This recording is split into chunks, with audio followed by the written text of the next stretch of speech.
မေမင်္ဂလာပါရှင်မင်းဒီကမိတ်ဆက်ပေးမှာကြတော့ပြိုမီရဲ့အသေးဆွဲတဲ့တဘာဝခရမ်းဆွဲအဆက်ကလေးနဲ့မိတ်ဆက်ပေးမှာဖြစ်ပါတယ်ရှင်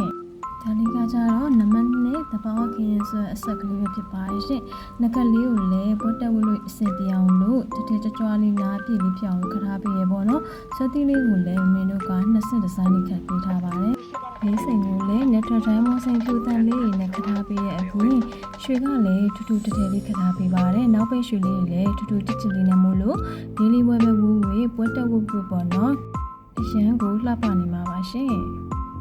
ဒါလေးကတော့ဆွဲသီးလေးဖြစ်ပါရှင်ရွေးချယ်စရာဒီဇိုင်းလေးက2ခုရှိအောင်မို့လို့အမတို့ကြက်နေတဲ့ရာလေးကိုရွေးချယ်ဝယ်ယူပြင်ဆင်ပြီးတော့လှပနိုင်ပါပြီ